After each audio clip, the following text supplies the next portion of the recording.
Este vídeo explora uma lista intrigante de mitos que você jurava que estavam na Bíblia, mas que após uma análise cuidadosa do texto, revelam-se ausentes.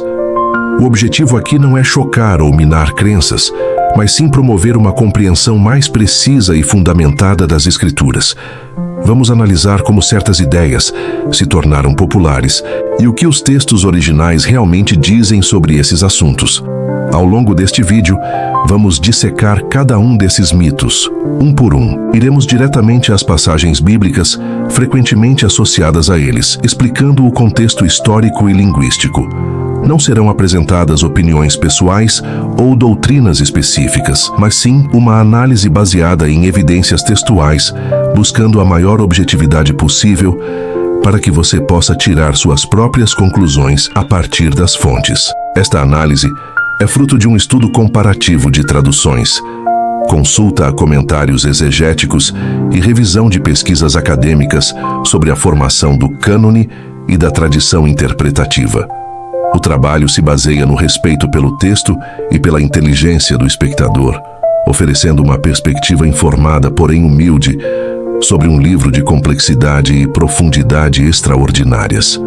Afinal, a busca pelo conhecimento é contínua. É crucial entender a diferença entre o cânone bíblico, os livros apócrifos e a tradição. O cânone é o conjunto de livros oficialmente reconhecidos como escritura sagrada. Os apócrifos são textos antigos que não foram incluídos. A tradição, por sua vez, é um corpo de crenças e interpretações que se desenvolveu ao redor das Escrituras, sendo influente, mas não parte do texto original. Pense nisso como um grande jogo de telefone sem fio que durou mais de 2 milênios. Uma história é contada, recontada, traduzida, ilustrada e pregada. A cada passo, pequenas mudanças e embelezamentos são adicionados. O primeiro e talvez mais famoso mito é o da maçã de Eva. O livro de Gênesis menciona apenas o fruto da árvore do conhecimento do bem e do mal. A identificação com a maçã é uma tradição posterior, popularizada na arte ocidental. O texto original deixa a natureza do fruto em aberto. A história do Natal também contém mitos persistentes, como a presença de exatamente 3 reis magos. O Evangelho de Mateus é a única fonte e menciona magos do Oriente, mas nunca especifica o número deles. A tradição dos 3 reis surgiu da menção aos 3 presentes que eles ofereceram: ouro, incenso e mirra. O número de presentes foi, com o tempo, associado ao número de visitantes. Eles também não estavam no celeiro, mas chegaram meses depois do nascimento de Jesus, encontrando Jesus em uma casa. Mateus 2, 1, 11. Chegaram magos do Oriente e, entrando na casa, viram um menino. Muitos também acreditam que Dálila cortou pessoalmente o cabelo de Sansão, roubando sua força. No entanto, o livro de Juízes, capítulo 16, é bastante claro ao narrar que após Sansão adormecer em seu colo, ela chamou um homem para raspar as 7 tranças de sua cabeça. Dalila foi a mente por trás da traição, mas a execução do ato foi delegada a outra pessoa. Esses exemplos em narrativas famosas ilustram como detalhes específicos podem ser adicionados ou alterados pela tradição oral e artística. Eles preenchem lacunas ou criam imagens mais vívidas, mas acabam se distanciando do relato original.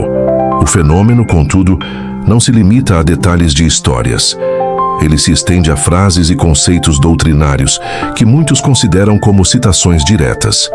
Uma das frases mais mal citadas é: "O dinheiro é a raiz de todos os males." A passagem real em 1 Timóteo 6,10 oferece uma nuance crucial, porque o amor ao dinheiro é a raiz de toda a espécie de males. A advertência não é contra o dinheiro em si, que é uma ferramenta neutra, mas contra a ganância e a avareza que podem corromper o coração humano. Da mesma forma, a famosa lista dos 7 pecados capitais não se encontra na Bíblia. Embora as Escrituras condenem o orgulho, a avareza, a luxúria, a inveja, a gula, a ira e a preguiça em várias passagens, a lista específica e categorizada como a conhecemos hoje foi formalizada pelo Papa Gregório I no século VI, servindo como uma estrutura teológica para o ensino moral. Outro ditado popularmente atribuído à Bíblia é Deus ajuda quem cedo madruga, ou Deus ajuda quem se ajuda. Essa máxima, que exalta a autossuficiência, não tem origem bíblica. Suas raízes podem ser encontradas em fábulas da Grécia Antiga e foi popularizada no mundo moderno por figuras como Benjamin Franklin. A teologia bíblica, na verdade, foca mais na dependência de Deus. A imagem de Satanás como o rei soberano do inferno também é um mito cultural, em grande parte moldado por obras literárias como O Inferno de Dante e Paraíso Perdido de Milton. Na escatologia bíblica, o lago de fogo, ou inferno, é descrito como o destino final de punição para Satanás e seus seguidores, não como um reino onde ele exerce poder e autoridade. A atribuição de frases de efeito e a simplificação de conceitos teológicos complexos são processos comuns. No entanto, a mitologia popular vai além, remodelando também as identidades e as histórias de algumas das figuras mais importantes das Escrituras. Essas transformações, acumuladas ao longo dos séculos, criaram perfis que muitas vezes contradizem os relatos bíblicos originais. A figura de Maria Madalena é um exemplo proeminente de reinterpretação.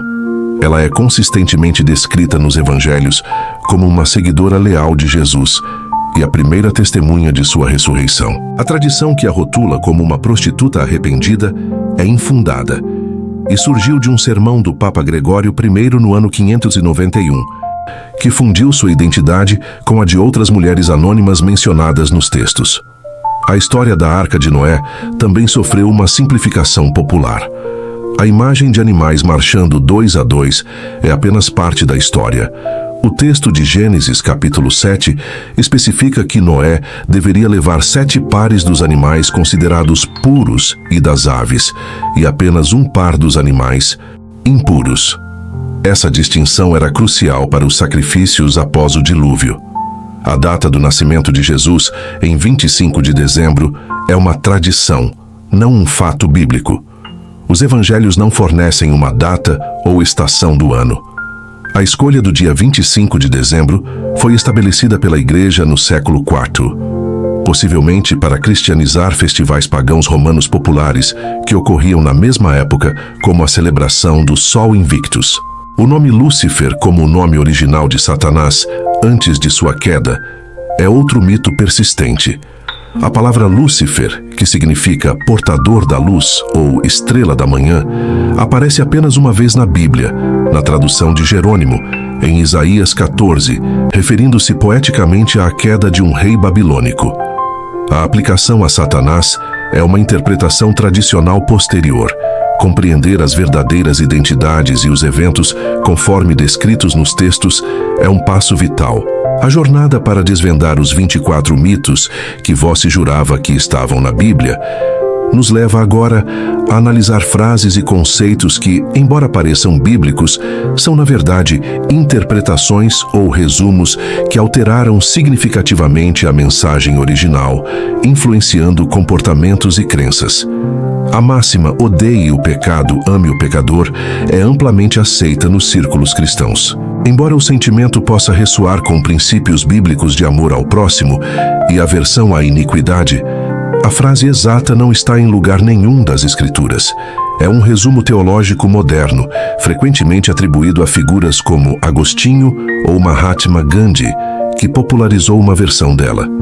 A frase "quem poupa a vara estraga a criança" é uma simplificação severa de Provérbios 13:24. O texto original discute disciplina no contexto da orientação. Muitos estudiosos e teólogos argumentam que a vara, shebet em hebraico, era o cajado do pastor, um símbolo de guia e correção, e não exclusivamente um instrumento de punição física, como a interpretação popular sugere. A explicação de que o fundo de uma agulha, na famosa passagem de Jesus sobre o rico entrar no céu, se referia a um pequeno portão em Jerusalém, é uma história cativante, mas sem base histórica. Essa interpretação surgiu na Idade Média, séculos depois. A maioria dos estudiosos concorda que Jesus estava usando uma hipérbole literal e poderosa para ilustrar a dificuldade, não a impossibilidade, Isto também passará é outra frase de sabedoria frequentemente atribuída ao rei Salomão ou a outros textos bíblicos. No entanto, esta pérola de sabedoria sobre a impermanência da vida tem suas origens em contos e poesias sufis persas. Embora seu sentimento seja universal, ela não faz parte do cânone bíblico, demonstrando como a sabedoria popular pode ser confundida com a Escritura. Essas interpretações equivocadas muitas vezes nascem do desejo de tornar os textos mais palatáveis ou de encontrar respostas simples para questões complexas. Alguns mitos, no entanto, estão ligados a leis históricas e conceitos teológicos mais profundos, cuja análise exige um olhar ainda mais atento ao contexto original para evitar anacronismos e conclusões precipitadas. A proibição bíblica de tatuagens é um tema de intenso debate. A passagem-chave, Levítico 19:28, diz: "Pelos mortos não dareis golpes na vossa carne, nem fareis marca alguma sobre vós." O contexto histórico e cultural sugere fortemente que essa lei se referia a práticas de luto e rituais de adoração pagãos específicos daquela época, e sua aplicação universal hoje é contestada. A tradição popular afirma que todos os apóstolos de Jesus, com exceção de Judas, morreram como mártires pela sua fé. Embora muitos deles tenham enfrentado perseguições e mortes violentas, a tradição e os registros históricos mais antigos são unânimes em afirmar que o apóstolo João, o autor do 4º Evangelho e do Apocalipse, morreu de velhice em Éfeso. Jesus nunca julgou ninguém, era só amor. Jesus é o juiz divino. Ele julgou a hipocrisia com força, fariseus, e julgou o pecado, mulher adúltera.